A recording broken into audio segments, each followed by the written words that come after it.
네, 한양대 2016 모의 논술 풀이 진행하도록 하겠습니다. 우선 풀이에 들어가기에 앞서 그 한양대 얘기를 좀 해야 될 것 같아요. 왜냐하면은 그 지난해 그러니까 2015죠. 2015 그 기출 문제를 풀어 보셨는지 모르겠는데 문제 상당히 좋습니다. 그러니까 오전 문제도 있고 오후 문제가 있죠. 근데 특히나 제가 좀 추천드리고 싶은 거는 그 세한도 문제보다는 경험자하고 감각자가 나오는 그 문제 상당히 괜찮거든요. 그러니까 한양대는 역대 그랬습니다. 그 논술 전형에 있어서 상당히 좀 완성도 높은 문제를 출제를 했었고, 그 여타 학교들, 그 이를테면 소위 우리가 그런 얘기를 하죠. 뭐냐면 과거의 어떤 건국대라든가 이런 어떤 그 건동급 라인의 대학들이 주로 연세대나 고려대의 문제 유형과 조금 유사하게, 왜냐하면 아무래도 수시 전형을 응시함에 있어서 사실 그 잘못된 방법인데 대다수의 학생들이 특정 대학의 유형만을 준비하는 경우들이 꽤 많아요. 그죠? 그러다 보니까 이를테면 과거의 건대는 상당히 그 고려대와 좀 유사했습니다. 좀 약간 마이너 버전이었죠. 그래서 고려대 논술 문제를 준비하는 학생들 입장에서 이제 건대까지 함께 준비하는 이런 식의 조금 이제 그런 형태가 좀 있었는데 그 시절에도 한양대는 좀 독특한 스타일을 추구를 했었어요. 이를테면 서론, 본론, 결론의 형태가 아니라 논제가 요구하는 어떤 내용만을 서술형으로 표기해야 되는 오늘날의 어떤 논술 유형에서도 꿋꿋하게 서론, 본론, 결론의 형태로 몇 자 이내로 기술하시오라는 식의 문제를 한양대가 과거에 기출 문제 보시면 알겠지만 출제한 경우도 많았고요. 그리고 아주 용감하게 여러분들 다 아시다시피 최저를 폐지를 했죠. 그래서 대다수가 뭐 최저가 없다고 해도 결국에는 성적이 우수한 학생들 위주로 선발이 될 것이다 라고 했지만 실제로 이제 뚜껑을 딱 열어보니까 어땠습니까? 그렇지 않았죠. 내신 등급이 상당히 좀 낮은 학생들도 합격한 경우들이 굉장히 많았습니다. 그리고 뭐 실제로 그 학생들이 대학에 과연 잘 적응을 해서 다닐 수 있을까라는 어떤 의구심을 가지는 시각들도 있었지만 실제로 논술 전형으로 합격한 학생들의 얘기를 들어보면 아니에요. 역시나 논술이라는 시험을 통과한 학생들인 만큼 굉장히 그 저력이 대단했다 이렇게 뭐 해석을 할 수 있을 것 같습니다. 일단 이번 한양대 문제 같은 경우에는 말이죠. 이제 표면적으로 문제가 하나입니다. 지금 보시면 가의 내용을 근거로 나와 다에 나타난 각각의 시간 특성을 설명하고 가 지문의 밑줄 친 기읍과 니은에 대한 구체적인 사례를 들어 서술하시오. 이게 지금 무려 1000자를 지금 요구하고 있고요. 뭐 100점 심플합니다. 문제 하나를 가지고 만점을 요구하고 있네요. 자, 그런데 표면적으로는 지금 문제가 하나지만 지금 잘 보시면 세부적으로 들어가게 되면 이제 두 문제가 지금 출제됐다고 볼 수가 있거든요. 자, 첫 번째가 뭡니까? 자, 가에 근거하여 나와 다에 나타난 시간의 특성을 뭐 하라는 거예요? 설명하라는 거죠. 그러니까 쉽게 얘기해서 가라는 거를 딱 기준 삼아서 이 가의 기준을 가지고 나와 다를 설명하라고 했습니다. 자, 그러면 이건 지금 자, 잘 들으세요. 이건 지금 두 가지가 내포되어 있겠죠. 첫 번째는 가에 근거해서 나와 다를 설명하는 거니까 근거하여 설명하시오라는 유형으로 해석을 할 수가 있겠어요. 자, 그다음 두 번째는 나와 다를 지금 설명하려면 둘 사이에 어떤 관계가 성립이 되겠죠. 자, 우리가 너 어떤 거 먹을래? 라고 지금 메뉴를 두 개를 갖다 놨다. 그럼 우리는 어쩔 수 없이 그 두 개를 뭐 해야 됩니까? 그렇죠. 비교를 해야 되겠죠. 그래서 지금 표면적으로 말입니다. 지금 가에 근거하여 설명하시오라는 유형과 그 다음 또 하나 나와 다를 지금 뭐 해야 됩니까? 비교하시오. 즉 비교하시오 유형 이렇게 두 가지 유형이 결합된 게 첫 번째 어떤 요구사항이고요. 자, 그 다음 이제 두 번째 요구사항을 보면 가 지문에 밑줄 친 기읍과 니은 친절하게 지금 밑줄을 쳐놨네요. 출제자가. 자, 기읍과 니은에 대한 구체적 사례를 들어 서술하시오 그랬는데 그러면 이 사례는 이제 누구 겁니까? 그렇죠. 오롯이 여러분들의 어떤 생각이죠. 따라서 지금 기읍과 니은에 대한 구체적 사례를 얘기해라. 이거는 일종의 자기 견해를 지금 요구하고 있는 것이고요. 근데 여기서 여러분들이 조금 조심하셔야 될 게 뭐냐면 이게 정말 논술에 대한 오해입니다. 뭐냐면 보통 이제 논술 그러면 자기 생각 쓰는 거 아니야? 혹은 그보다 조금 더 논술에 대해서 아는 학생들, 뭐 자기 견해, 그럼 정말 자기 견해를 쓰는 거라고 생각을 해요. 근데 진짜 자기 견해는 말 그대로 사람들마다 어때요? 각자의 생각과 견해는 다 다르겠죠. 그죠? 자, 인간에게는 이런 어떤 주관적인 어떤 기준이 다 존재하기 때문에, 주관적인 어떤 생각이 다 존재하기 때문에, 그것을 평가할 수 있을까요? 없을까요? 없습니다. 그러니까 어떤 절대적인 잣대나 기준 없이 어떻게 개개인의 생각을 평가할 수가 있겠어요? 따라서, 이 논술에서 요구하는 자기 견해라는 건 말이죠. 무한정의 여러분들의 생각을 얘기하는 것이 아니라, 어떤 바운다리, 일종의 어떤 그 사고의 어떤 영역을 지정을 해뒀습니다. 그래서 이를테면, 그러니까 표면적으로는 마치 주관식일 것 같지만 실질적으로는 객관식에 가까울 정도로. 그러니까 결국에는, 그러니까 아까 음식 얘기를 잠깐 했었는데, 너 오늘 뭐 먹을 거야? 이렇게 그냥 생뚱맞게 물어보는 게 아니라, 오늘 날씨도 이렇고 면 요리는 이제 면 음식은 더 이상 먹기 싫다는 사람도 주변에 있고, 근데 국물은 좀 날씨가 이래서 국물도 좀 먹어야 될 것 같고, 근데 뭐 반찬도 어때야 될 거, 이런 조건들을 주면서 그 조건에 부합되는 너의 메뉴, 너의 생각을 한번 얘기해봐 라고 하는 게 오늘날 이제 논술 시험에서 요구하는 자기 견해이기 때문에, 지금 두 번째 항목 같은 경우에도 말 그대로 여러분들 마음대로 그냥 생각해서 쓰면 안 돼요. 그러니까 분명히 지금 기읍과 니은에 합당한 그런 어떤 사례를 여러분들이 좀 제시를 해줘야 되는데, 저는 그런 점에서 지금 2016 모의논술 같은 경우에 작년 기출문제보다 한 단계 더 진화했다고 저는 보고 있어요. 왜냐하면 작년에 한양대 관심 정말 많았잖아요. 이게 최저 없이 야 정말 논술만 잘 쓰면 수능과 무관하게 대학 갈 수 있는 거야? 막 이랬었는데, 사실 뭐 최저가 없는 대학 중에서 가장 높은 명문대였죠. 그랬었는데, 작년 같은 경우에도 이런 식의 그 자기 견해를 요구하지는 않았어요. 그런데 지금 이 모의논술 같은 경우에는 지금 기읍과 니은에 대한 구체적 사례를 말 그대로 여러분들의 어떤 삶 속에서 또는 여러분들의 어떤 배경 스키마 속에서 끄집어내야 되는 것이기 때문에 이건 결코 쉬운 문제가 아닙니다. 미리 풀어본 학생이라면 더더욱 공감을 하겠지만, 여기서 좋은 점수를 얻지 못하면, 이게 만약에 실전이었다고 친다면 말이죠.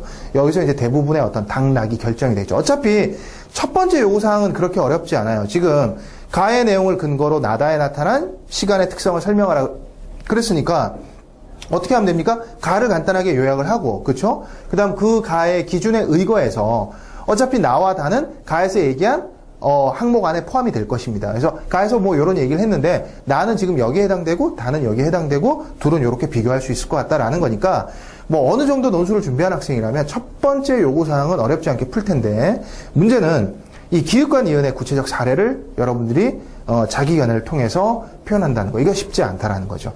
자, 그러면 논제를 분석을 했으니까 전체적인 그 해결 방안에 대한 단계를 한번 얘기해 보겠습니다. 자, 이 첫 번째 해야 될 게 바로 뭐죠? 그렇죠. 1단계는,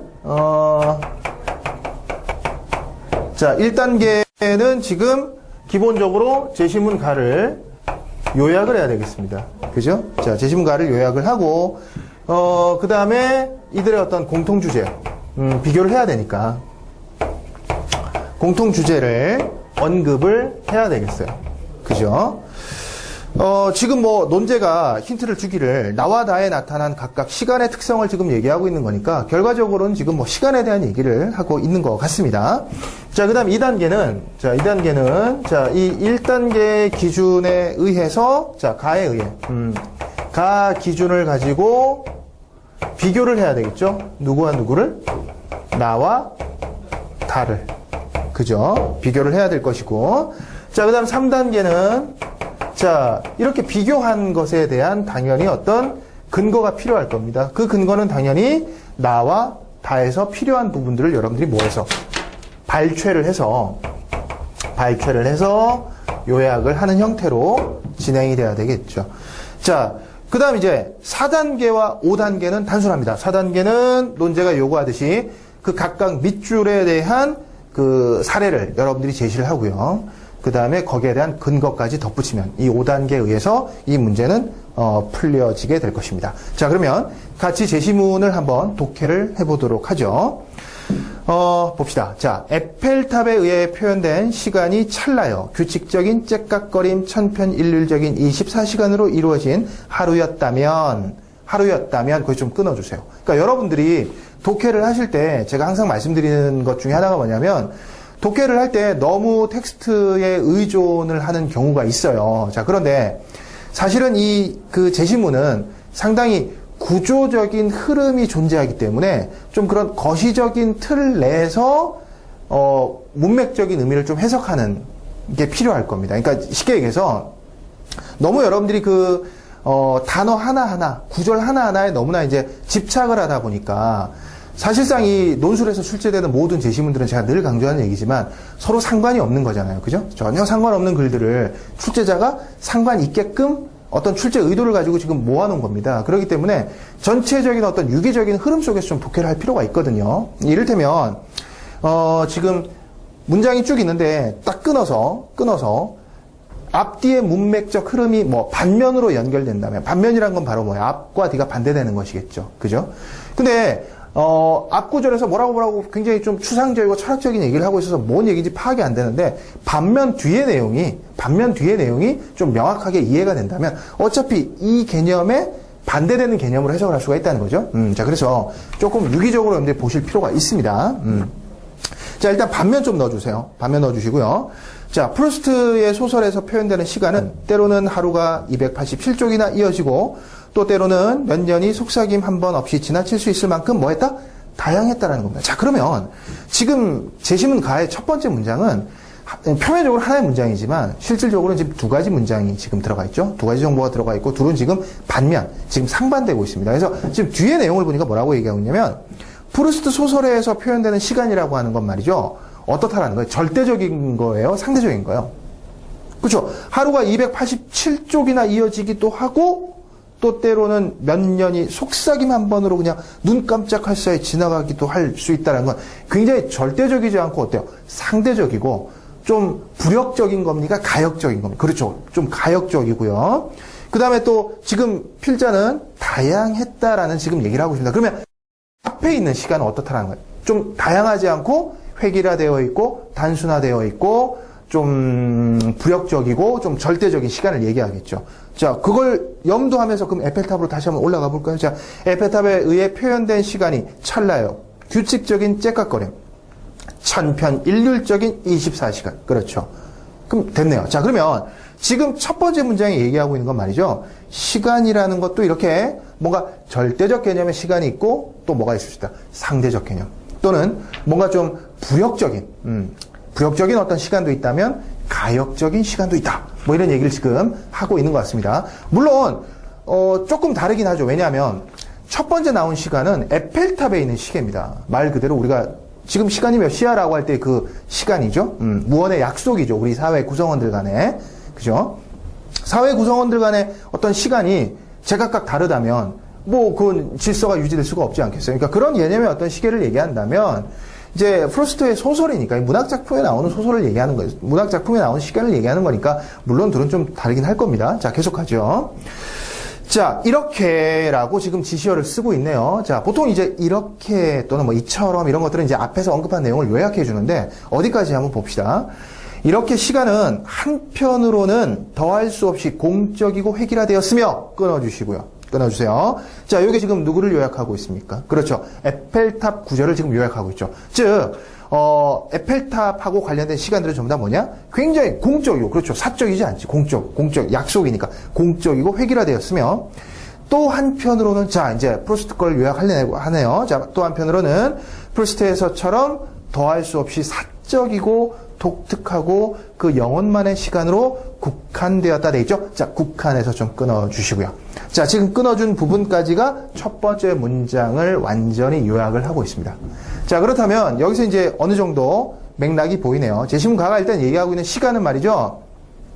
뭔가 좀 공적인 시간이 있고 사적인 시간이 있습니다. 그리고 그 공적인 시간이라는 것은 당연히 좀 획일화될 수밖에 없고요. 공적인 거니까. 그죠? 그 다음에 좀, 불역적이고 절대적인 그런 어떤 성향을 가지고 있네요. 그에 반해서 이제 사적인 시간도 있습니다. 사적인 시간도 있고 꼭 어떤 영혼의 시간이다라는 좀 멋진 표현을 지금 쓰고 있네요. 자, 그 다음 봅시다.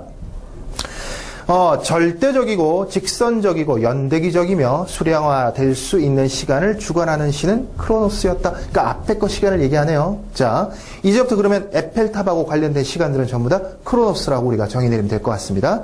자, 또 다른 시간의 신, 훨씬 다채롭고 파악하기 힘든 카이로스가 있었다. 이렇게 얘기하고 있네요. 자, 여기서 좀 끊어주세요. 크게 끊어주시기 바랍니다. 이게 지금 하나의 단락으로 구성되어 있지만 사실은 여기서 문단이 한번 끊어져야 돼요. 왜냐하면 미리 좀 풀어보신 학생들은 알겠지만 지금 여기까지는 상당히 좀 객관적인 얘기들을 하고 있습니다. 그러니까 설명문이니 논설문이니라고 묻는다면 여기까지는 설명문에 가깝겠죠. 그러니까 시간의 어떤 양면성, 시간의 어떤 두 가지 측면, 그죠? 또는 시간을 바라보는 두 가지 어떤 관점을 지금 객관적으로 여러분들에게 지금 소개를 했어요. 그러니까 설명에 가까운데, 자, 그 다음부터 보시면 말이죠. 권력은 크로노스에 매우 우호적이며, 자, 권력에 대한 얘기를 하고 있습니다. 그러니까 여기서부터는 이제 뭐가 나오는 거예요? 뭔가 좀 필자의, 이 글을 쓴 필자의 어떤 생각, 어떤 의도가 지금 좀 보이기 시작을 하네요. 자, 권력은 크로노스에 매우 우호적이에요. 이런 절대적인 시간에 우호적이며 고도의 정치력을 발휘하여 동시성을 추구한다. 상당히 좀 어려운 말이죠. 자, 그럼 당연히 이것에 대한 뭐가 나와야 될까요? 그렇죠? 이 말이 무슨 말인가를 갖다가 자체적으로 풀어서 설명하는 상술문이 나오든가. 즉, 이 말은 다시 말해 어떤 것을 얘기한다 이렇게 풀어주거나 아니면 이러한 것의 사례가 나와야 되겠죠. 예시. 이를테면은 권력이라는 것이 이런 어떤 크로노스적 시간, 이를테면 뭐 동시적이고 절대적이고 획일화된 시간을 왜 좋아하며, 그죠? 그것이 왜 정치력, 고도의 정치력과 관련이 있는 것인가에 대한 사례가 나와야 될 텐데. 자, 봅시다. 파시스트 국가들의, 그렇죠. 파시스트 나오네요. 앞에 우리 가령이라는 접속 한번 좀 넣어봅시다, 여러분들. 가령 파시스트 국가들의 거대한 규모의 일사불란한 체조에서부터, 그렇죠. 그럼 이제 머릿속에 뭐가 떠올라야 되냐면 말이죠, 여러분들. 우리 왜 북한 관련 프로그램 같은 거 보면 군사 서열식 같은 거 할 때 보면 어때요? 그렇죠. 발을 착착 맞추면서 걸어가죠. 행진을 할 때, 행군을 할 때, 뭐 이런 것들도 우리 머릿속에서 떠올리면 될 것 같습니다. 그래서 파시스트 국가들의 거대한 규모의 일사불란한 체조에서부터, 그러니까 파시스트 국가면 이제 이를테면 그 민주주의라기보다는 엘리트주의 국가라고 봐야 되겠죠. 그러니까 아주 절대적인 권력을 가진, 그러니까 표면적으로는 당입니다. 그죠? 어떤 공산당 또는 사회계열 당이라고 하는 표면적으로 어떤 당이지만 실질적으로는 아주 그 엘리트리즘의 엘리트주의에 입각한 절대 권력을 가진 어떤 상징적 인물이 있고 그 인물을 중심으로 해서 이 국가가 돌아가는 그런 형태일 텐데. 자, 그다음 봅시다. 하이 히틀러 경내에 이르기까지. 그렇죠. 전체주의 국가들. 좋은 표현입니다. 전체주의 국가. 자, 전체주의 국가들은 이 동시성을 찬양해 마지 않는다. 자, 그러면 전체주의 속에서 전체주의가 갖고 있는 무서움이 뭡니까? 그러니까 물론 우리 대한민국도, 우리 한국이라는 나라도 한때 그런 시절이 있었죠. 과거에 어떤 군사 독재 시절, 군부 문화, 어떤 전체주의, 어떤 획일성을 추구하고 개인의 개성이라든가 튀는 건 용납하지 않는 뭐 그런 시절이 우리도 과거에 있었어요. 그죠? 그랬었고 어떤 그 엄격한 수직적인 어떤 서열 문화가 있고 뭐 이런 것들. 그래서 이런 전체주의 국가에서는 당연히 개인의 어떤 자유라든가 개인의 어떤 의사는 무시될 수밖에 없죠. 어떤 집단의 논리에 의해서. 그죠? 그러기 위해서 보통 이런 그 절대적인 시간을 많이 좀 활용을 했다. 이런 얘기를 지금 하고 있네요. 계속 봅시다. 밑줄이 드디어 나옵니다. 동시성은 이렇게 얘기하고 있는데, 자, 이 문장은 지금 이제 예시가 아니고 앞에서 했던 얘기를 풀어서 반복 상술하려는 의도가 지금 가지고 있거든요. 자, 그래서 앞에다가 접속을 하나 넣는다면 뭐 직이라든가 이런 거 넣어도 될 것 같아요. 즉, 동시성은 개인을 집단 속에 포섭하고자 하는 전체주의 욕구를 잘 보여줄 뿐만 아니라 각가지 고유의 시간들을, 그러니까 개개인의 시간들을 단일한 세계 시간으로 뭐 해버리는 거예요? 희석시켜. 그러니까 무시해버리는 거죠. 그죠? 희석시켜버리려는 목적을 감추고 있다라는 겁니다. 그러니까 나라에서 뭐뭐 하라고 했으니까 그 시간에 우리는 뭐 해야 되는 거예요. 그러니까 개인의 어떤 자유라든가 의지라든가 이런 건 존재할 수가 없는 거예요. 이해가 됩니까? 자, 그런 걸 지금 얘기하고 있는 거죠. 그러니까 결과적으로 지금 제시문가의 여기까지의 내용을 보자면 제시문가는 크게 두 가지 내용으로 구성되어 있네요. 그러니까 제시문가를 요약을 했을 때 여러분들은 크게 두 가지 덩어리로 요약을 해야 됩니다. 자, 첫 번째 덩어리는 시간 자체에 대한 객관적 설명이에요. 그러니까 시간이 가지고 있는 양면성. 앞서 말씀드렸다시피 뭔가 절대적인 시간도 있고 뭐도 있다? 상대적인 시간도 있다라는 거. 지금 이 표현을 그대로 따라가시면 안 돼요. 설명하기 위한 의도일 뿐입니다. 그래서 이런 두 가지 어떤 시간이 가지고 있는 양면성 또는 시간을 바라보는 두 가지 측면. 이거에 대한 어떤 첫 번째 요약이 들어가야 될 것이고요. 자, 그 다음 두 번째 내용은, 자, 그런데 이것이, 어떻게 악용될 수 있는가에 대한 얘기를 지금 하고 있는데, 지금 크로노스적 시간에 대해서는 상당히 좀 필자가 비판적인 어떤 입장을 갖고 있습니다. 이게 어떤 전체주의 국가, 그죠? 그런 전체주의적이고, 뭔가 개인의 어떤 그런 자발성이라든가, 다양성이라든가, 개성이라든가, 개인의 자유를 좀 억압하고자 하는 어떤 전체주의 또는 엘리트리즘의 어떤 그런 어떤 국가에서는 이런 절대적 시간성, 크로노스적 시간을 이용해서 좀 압박을 한다라는 거죠. 그러니까 이를테면 뭐 좋은 사례는 아니겠습니다만은 이를테면 한 그 반을 예를 들어서 여러분이 이제 한 학급에 교사라고 생각을 해보세요. 그러니까 요즘 교사가 아니라 예전에 1970년대, 80년대 초반에 어떤 교사라고 생각을 해봐요. 그 당시에 사회적 분위기를 염두해보고 굉장히 좀 치열한 어떤 입시 경쟁, 서열화 경쟁, 그 다음에 뭐 이렇게 학급이 여러 학급이 있잖아요. 그죠? 고3 학급들이 뭐 1반부터 몇 반까지 예전에는 학생들이 많았으니까. 그래서 이제 여러분들 그 반에 담임으로써 교사들끼리에도 어떤 경쟁을 하는 거예요. 그래서 이제 전체 평균이 우리 반이 더 잘 나와야 되고, 막 이런 어떤 그런 어떤 분위기 속에서 여러분이 교사로서 그 학교 그 학급의 학생들을 통제하기 위해서 그 어떤 전체주의라는 어떤 명목 하에서, 그러니까 개인의 어떤 자유 같은 건 좀 부정하는 거야. 우리가 이번에 어떤 목적을 향해서, 어떤 목표를 향해서, 모의고사 뭐 평균 90점이라고 하는 목표를 달성하기 위해서 우리는 함께 뛰어야 되기 때문에 개인의 어떤 사적인 어떤 뭐 얘기들은 다 부정하는 거야. 그러기 위해서 여러분들이 제일 먼저 해야 될 게 바로 뭐냐면 아주 절대적인 크로노스적 시간을 설정을 해야 될 겁니다. 예를 들어서 뭐 학급에 등교하는 시간은 언제까지? 예를 들어서 뭐 학교에서 교칙에서 정해놓은 등교 시간은 뭐 8시 10분이라면 우리는 이번에 점수를 올려야 되니까 뭐 우리는 무조건 7시까지 등교한다. 그러니까 7시에서 뭐 단 1분이라도 늦으면 늦을 때마다 몇 대를 맞을 거야. 뭐 혹은 뭐 벌금이야. 이런 식으로. 이해가 됩니까? 그래서 엄격하게 학생들을 그 시간적 기준을 통해서 통제를 하는 거야. 학생들 개개인에게는 굉장히 그 시간이라는 게 개인적 시간일 수 있죠. 예를 들어서 아버지가 일을 빨리 나가시는 뭐 그런, 그래서 평소 아버지와 대화를 나눌 수 있는 유일한 시간이라고는 그 아침에 7시에서 뭐 한 7시 한 30분 사이에 아침 식사를 아버지와 같이 하면서 뭐 오늘은 어땠어? 어제는 어땠어? 뭐 오늘은 비 온다는데 조심하세요. 이런 어떤 학생에게는 그 시간이 가족의 정을 나눌 수 있는 그런 어떤 값진 시간일지 몰라도 이런 획일화되고 전체주의화된 어떤 집단 내에서의 크로노스적 시간은 그걸 부정해버리는 거야. 그러니까 그게 중요한 게 아니다. 지금 이번에 우리의 목표를 달성하기 위해서 넌 무조건 7시까지 학교에 와야 된다. 이런 식의. 그러니까 물론 제가 적절한 예라고는 하지 않았습니다. 근데 어찌됐건 어떤 통제를 목표로 하기 위한, 그죠? 어떤 개인을 억압하기 위한 수단으로서 이런 크로노스적 시간이 악용되기도 한다라는 얘기를 지금 필자는 하고 있다는 거예요. 자, 계속하죠. 이에 반해 카이로스는 타이밍의 신, 기회의 신이요, 행과 불행, 길조와 흉조 같은 시간의 서로 다른 측면들의 신이었다. 질적인 시간이라고 할까? 그러면 이게 질적인 거면 크로노스적 시간은 뭐가 되는가요? 그렇죠. 양적인 시간, 수량적인, 정량적인 시간이 되겠죠. 자, 이런 것들 여러분들 잘 생각해서 요약을 할 때, 요약이라는 것이 늘 제가 강조합니다만은 그 요약은 패러프라이징이잖아요. 서머리가 아니란 말이에요. 그러니까 있는 내용을 그대로 압축을 하는 것이 아니라 여러분들의 언어로 재구성을 하는 것이겠죠. 자, 이런 것들을 활용해서 좀 했으면 좋겠습니다. 자, 계속하죠. 카이로스적인 시간에는 대양의 밀물과 썰물의 흐름 같은 문학적이네요. 그죠? 사상과 음악의 이미지와 순간적인 예술적 영감이 들고 남아있다. 만 가지 빛깔의 예술가들. 자, 밑줄 나왔습니다. 만 가지 빛깔의 예술가들이 지배적인 크로노스적 시간의 헤게모니에 그런 어떤 권력과 힘에 오랫동안 저항해 온 것은 당연하다. 당연하다. 그랬으면 그 다음 뭐가 나와야 돼? 그거에 대한 예시가 나와야 되겠죠.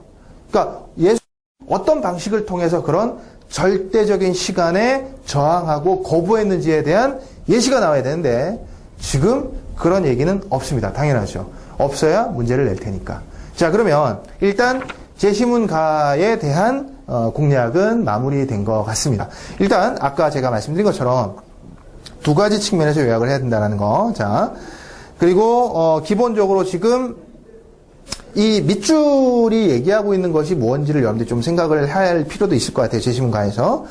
자, 그러면 이제 나와 다를 비교하기 위해서 한번 들어갑시다. 이건 너무 쉬울 것 같은데요. 어차피 나와 다 둘 중에 하나는 크로노스고 하나는 뭘까요?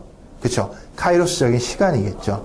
그래서 요건 뭐 굳이 제가 설명드리지 않아도 될 것 같습니다. 자, 읽어보시면 어때요, 여러분들?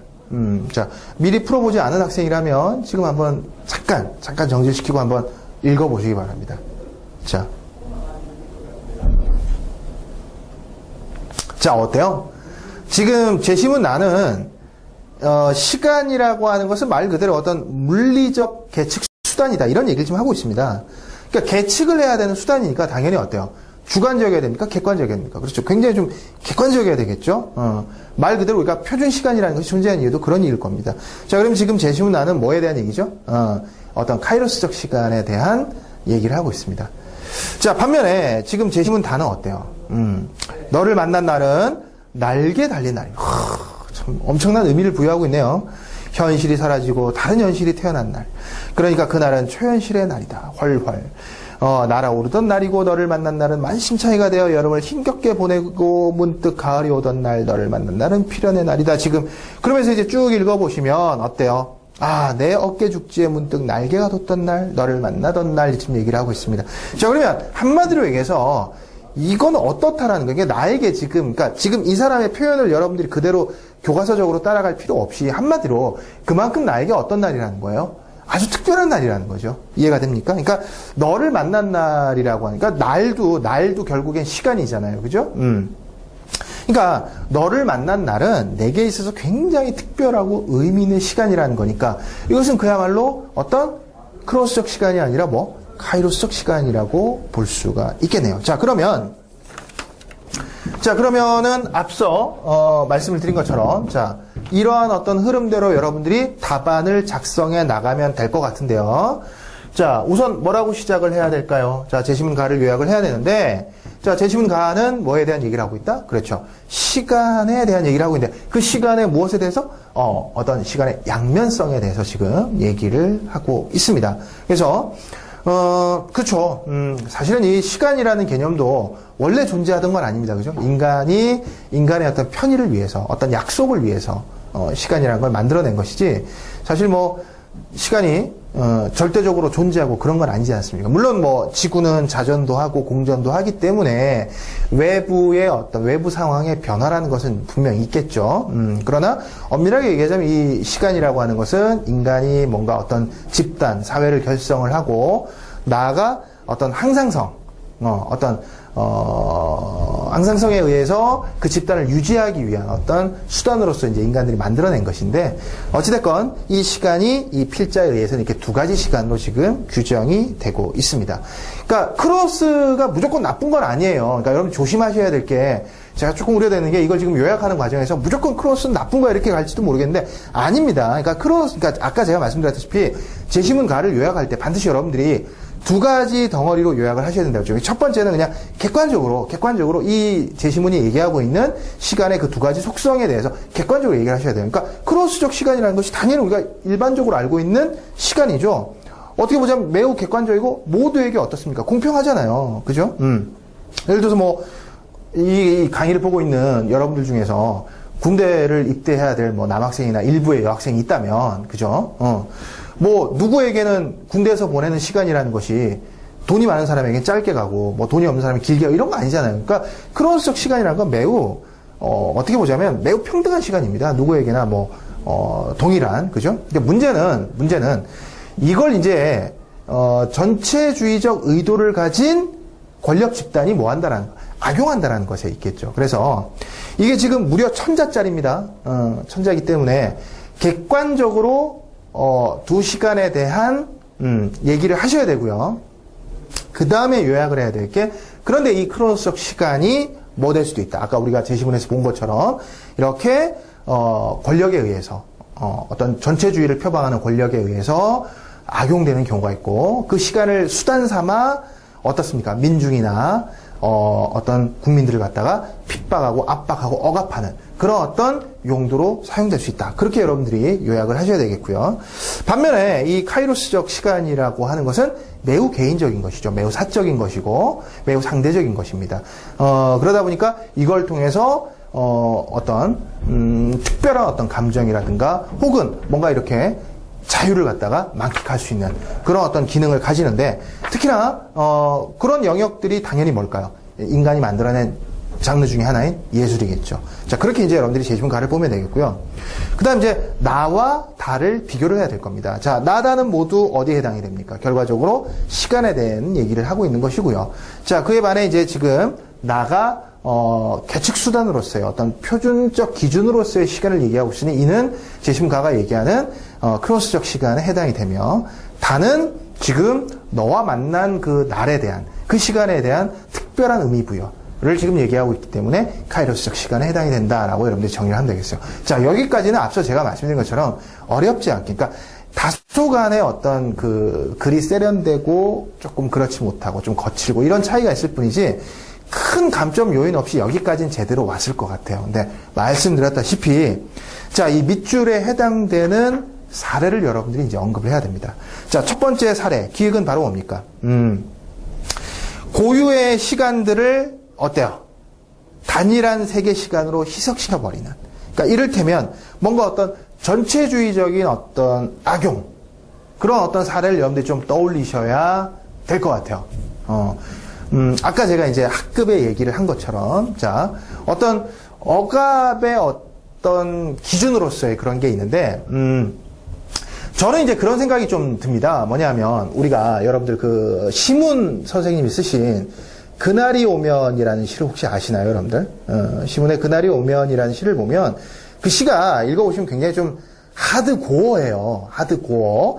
좀 잔혹한 내용들이 있습니다. 뭐냐면, 그날이 오면 어떻게 하죠? 그날이 와서 막 항당수가 용수치고 그러면은 나는 그 종로의 인경을 어떻게 하겠다고? 나의 머리로 때려 박겠대요. 여러분들, 종로의 인경하면 머릿속에서 이제 보신각종 떠올리시면 될 것 같은데, 그 종로의 인경을, 종은 뭐로 쳐야 됩니까? 당연히 보신각, 여러분들 그 새해 올 때 보신각 종을 뭐로 치죠? 타종 행사. 이걸로 이렇게 치잖아요. 그걸 이렇게 서울시장님이나 이런 분들이 와가지고 머리로 이렇게 때려박고 그러지 않잖아, 당연히. 그지? 자, 그런데 너무나 기쁜 나머지 내가 와서 그 종을 내가 머리로 울리겠다는 겁니다. 그죠? 그래서 이제 막 머리가 깨어지고 막 이런 어떤 내용들 나옵니다. 이연은 한술 더 뜨죠? 그날이 오면 뭐합니까? 산채로 나의 가죽을 뭐합니까? 벗깁니다. 그죠? 역대 그 공포영화에서 존재하지 않았던 어떤 미장센을 지금 얘기하고 있는데, 나의 가죽을 벗겨가지고 이걸로 이제 뭘 만드는 거야? 북을 만드는 거야. 그래서 이제 핏덩어리가 된 상태에서 그 북을 막 치면서 우리나라가 광복을 했다라는 그 기쁨을 외치고 싶다. 이렇게 아주 끔찍한 얘기를 지금 써놓은 시인데, 물론 뭐 제가 희화화시켜서 설명을 했습니다만은, 그 시가 제가 왜 떠오르냐면, 왜 광복이 왔을 때 종로의 인경을 머리로 때려 박고 싶다고 했을까요? 그러니까 이 종로의 인경은 말이죠, 과거에 어떤 역할을 했었냐면, 통행금지를 알리는 그런 신호였습니다. 그러니까 이를테면 오늘날 지금 일종의 어떤 그 시그널이나 사이렌이라고 봐야 되겠죠. 그러니까 예전에는 통행금지가 있었잖아요. 물론 이제 우리가 이제 광복한 이후에 군사 독재 정권 시절 때도 통행금지라는 게 있었습니다만은, 특히나 이제 일제강점기 같은 경우에는 어떤 독립투사들, 그 다음에 반정부 인사들, 그러니까 일본 입장에서 봤을 때는 뭐 그런 어떤 사람, 그 다음에 이제 조선 민중을 좀 쉽게 통제하기 위해서 통행금지 시간을 정해놨죠. 그래서 그 통행 금지를 알리고 해제하고 하는 기능을 하던 게 바로 뭐냐면 종로의 인경이었습니다. 이게 오늘날 보신각종.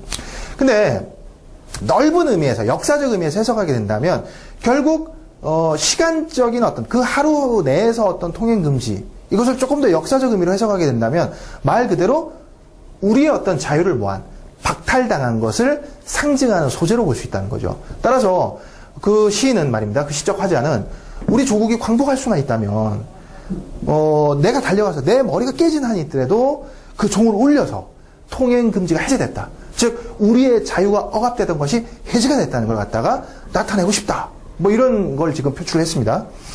그래서 그런 부분도 여러분들이 조금 머릿속에서 연상을 하시면 좋을 것 같고요.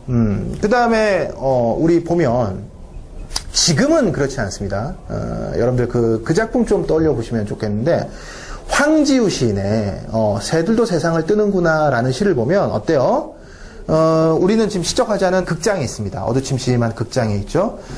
지금은 그런 유치한 짓 안 합니다만은 예전에는 군사 독재 정권 시절 때는 극장에 딱 가면 대한 뉴스 그러면서 뉴스를 틀어주죠. 근데 굉장히 어떻게 보면은 친정부적인 어떤 뉴스고, 그죠? 그러니까 현실의 어떤 불합리한 것들은 다 외면하고, 뭐 우리나라가 수출을 갖다가 몇 조 원 달성을 했다. 그래서 그 공장에 대통령이 와가지고 이렇게 하니까 다들 이렇게 뭐 악수하고 뭐 이런 모습들 보여주고, 그러니까 그런 어떤 굉장히 어떤 사실은 나의 지금 자유가 억압되고 있고 내가 지금 아주 핍박받으며 살고 있는데, 뭐 우리나라가 지금 수출 몇 조 원 달성한 거, 뭐 국가적인 어떤 입장에서는 좋겠지만 당장 그게 중요한 게 아니잖아요, 그죠? 어떤 민생 자체가 흔들리고 있는데, 그래서 그런 어떤 대중을 어떤 그 눈속임하기 위한 수단으로서 그런 뉴스를 틀어주고요.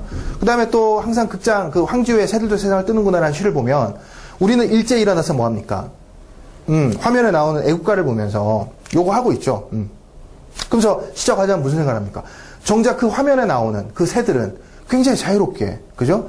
아주 자유분방하게 날아오르는데 우리는 어때요? 이렇게 일사불란하게 획일화된 어떤 사회 속에서 국기에 대해서 경례를 해야 되고, 그 다음 뭐 해야 됩니까? 바로 그러면 또 앉아야 되고, 이런 어떤 자유가 없는 삶을 살고 있지 않습니까? 그래서 과거에는 그런 일들이 굉장히 많았죠. 그러니까 국기 개양식, 그러니까 국기가 아침이 되면 올라가고 또 저녁이 되면 어떻게 됩니까? 국기가 내려오는데 그때는 모든 사람들이 다 길에 서서 뭐 해야 됩니까? 요렇게 하고 있어야 됩니다. 그죠?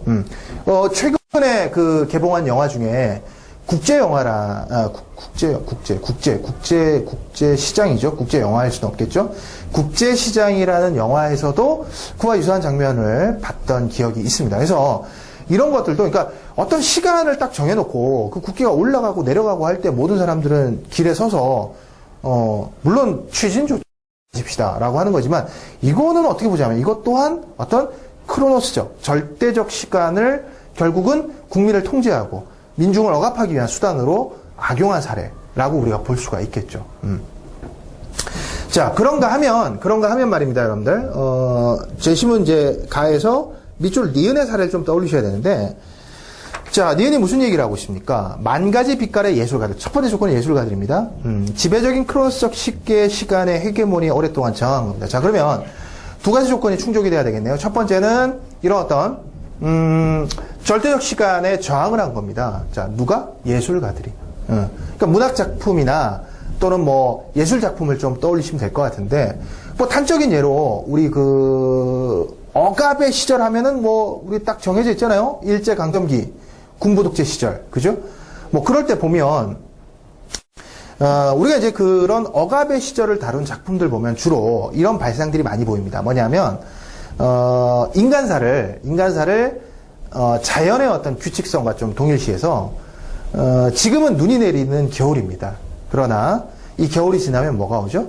봄이 올 거라는 거. 그러니까 또는 지금은 깜깜한 칠흑 같은 밤이에요. 그러나 이 밤이 지나면 뭐가 오죠? 새벽이 오고 아침이 올 거야 라는 그런 발상들이 있죠. 그러니까 자연은 그런 규칙성을 통해서 돌아갑니다만은 내 인생이 지금 절망적이라고 해서 희망이 온다라는 보장은 없죠. 그러나 그런 식의 어떤 시간의 변형을 통해서 어떤 희망을 잃지 않으려고 하는 것인데, 그런 어떤 작품들을 좀 떠올리시면 될 것 같아요. 이를테면은 뭐 우리 이육사 시인의 광야라는 작품 보면 어때요? 지금 눈 내리고 그죠? 매화향기 홀로 가득하니라는 그런 구절들 같은 경우에도 뭔가 어떤 시간의 개인적이고 자유로운 변형을 통해서 뭔가 억압적인 어떤 현실을 극복하려고 하는 그런 어떤 태도가 보이고 있습니다. 그래서 그런 류의 작품들을 여러분들 좀 떠올려 보시면 어렵지 않게 답안을 마무리 지을 수 있을 것 같아요.